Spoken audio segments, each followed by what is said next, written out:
Subscribe कीजिए RD video channel को। नमस्कार जी सभी को।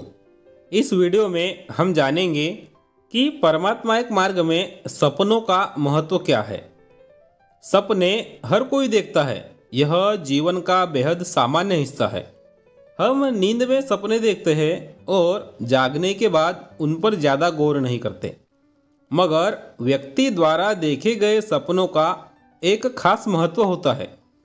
हमें कई बार सपने भी जीवन में होने वाली अच्छी या बुरी घटनाओं का संकेत दे जाते हैं। परमात्मा एक मार्ग में हमने सपनों को जागृति का नाम दे रखा है। वो इसलिए क्योंकि इन सपनों से या कहें जागृति से भगवान सेवक को जगाता है एवं हो रही गलतियों से हमें सपनों में अवगत कराते हैं। कभी कभी हमारी गलती का समाधान भी हमें दिखता है या हमसे गलती कहाँ हुई यह दिखता है। बस दिखे सपनों का अर्थ समझना चाहिए, उन सपनों में छुपा हुआ संदेश समझना चाहिए। इन सपनों के माध्यम से परमेश्वर हमें सचेत करते हैं, हमसे हो रही गलतियों से जगाते हैं। इसलिए हम इन सपनों को जागृति कहते हैं। परमात्मा एक मार्ग में सपनों का महत्व क्या है, ये हम महान त्यागी बाबा जुमदेव जी के साथ घटित इन अनुभव से भी जान सकते हैं। जब महान त्यागी बाबा जुमदेव जी को सन्यासी ने त्रिताल हवन के बारे में जानकारी दी, तब बाबा ने वह सारी बातें घर वालों के समक्ष रखी। त्रिताल हवन कार्य यह खर्चे की बात थी और बाबा के घर की आर्थिक परिस्थिति बहुत खराब थी। इसलिए बाबा ने कहा कि हम दिन भर बुनकरी करके शाम को मजदूरी मिलने पर सामान की खरीदी कर रात को त्रिताल हवन करेंगे। कुछ सदस्य सोएंगे और कुछ कार्य करेंगे और दूसरे दिन से 7 दिन त्रिताल हवन कार्य करने का निश्चित हुआ। त्रिताल हवन के पहले ही दिन जब दूसरा हवन कार्य चालू था, निश्चित के अनुसार बाबा के छोटे बंधु मारुतराव सोए थे। वह गहरी नींद में सोए हुए ही जोर जोर से चिल्ला रहे थे, लंगोटे वाले बाबा की जय, लंगोटे वाले बाबा की जय, लंगोटे वाले बाबा की जय। यह शब्द जब बाबा के कानों पर पड़े तब बाबा ने एक कागज पर लिखकर घर के लोगों को उन्हें पूछताछ करने के लिए कहा कि ऐसा वो क्यों चिल्लाया। तब बाबा के बड़े भाई श्री जागोबाजी ने उन्हें नींद से जगाया और उनसे पूछा कि तूने लंगोटी वाले बाबा की जय ऐसा क्यों कहा। तब उन्होंने सभी को बताया, सपने में देखा कि बाबा हनुमान जी हाथ में चांदी का गदा लेकर घर के चारों ओर घूम रहे हैं। उनके सर पर एक चांदी का ताज है और वह हमारे घर के चारों ओर घूम रहे हैं, ऐसा मैंने सपने में देखा है। बाद में उन्होंने बाबा को यह हकीकत बताई। दूसरा हवन समाप्त होने पर बाबा ने विचार किया और उस सपने का विश्लेषण करते हुए कहा कि परमेश्वर अब हमारी सुरक्षा करने हेतु तत्पर है और वे हमारे घर की रक्षा कर रहे हैं। इसका संकेत उन्होंने मारुतराव के सपने में आकर दिया है। यह सपने का पहला अनुभव।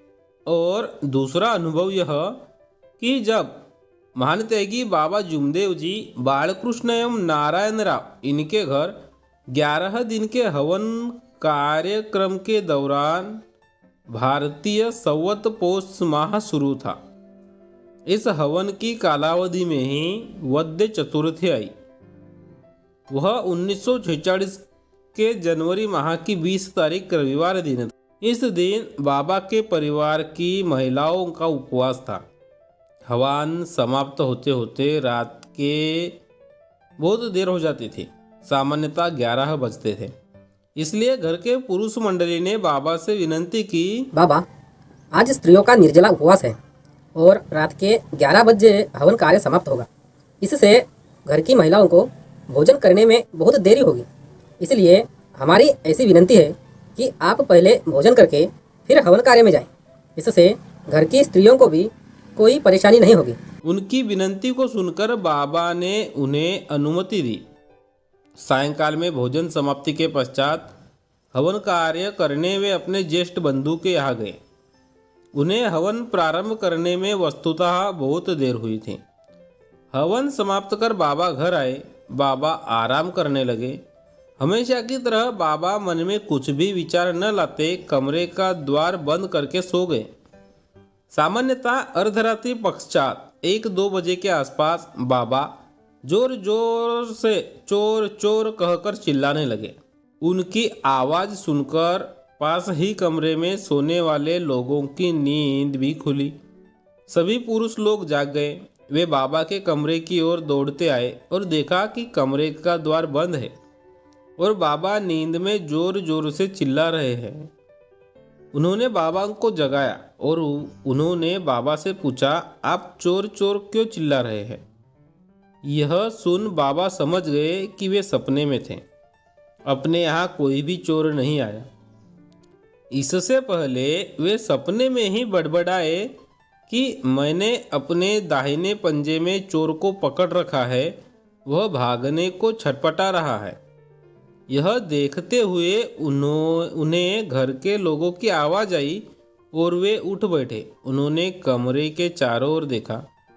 उन्होंने घर के लोगों को वहाँ खड़ा पाया। इसके अलावा उन्हें कुछ भी नहीं दिखा।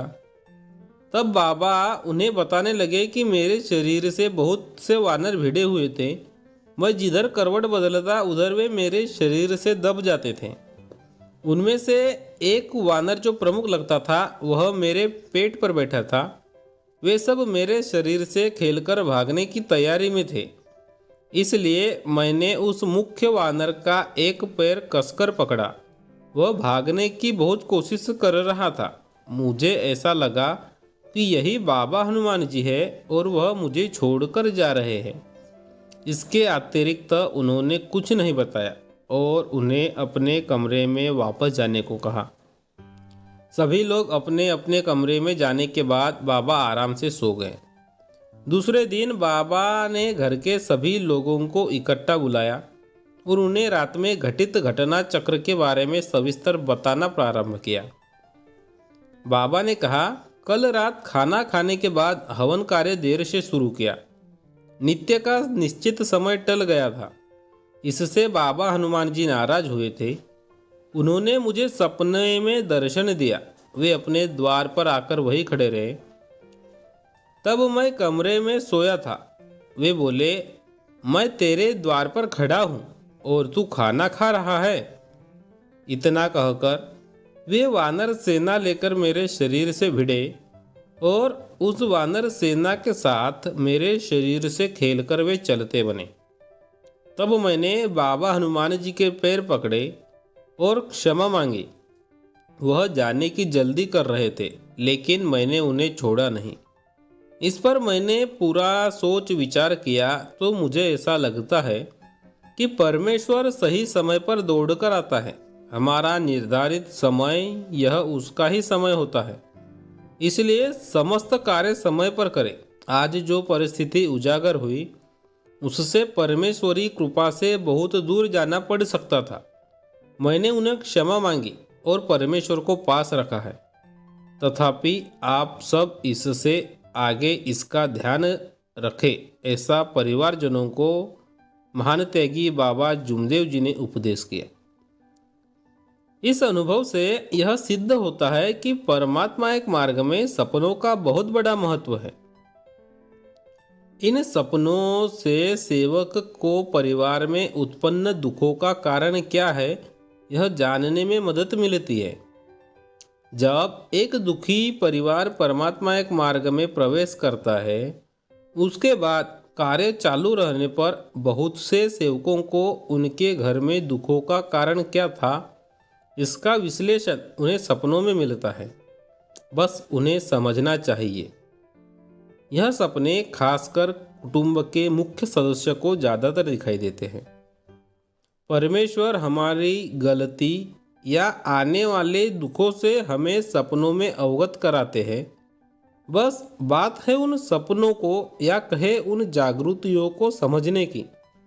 जब भी परिवार में किसी भी सदस्य को जागृति दिखाई दे तो वह जागृति कुटुंब के लोगों को बताइए एवं उस जागृति का निराकरण करें।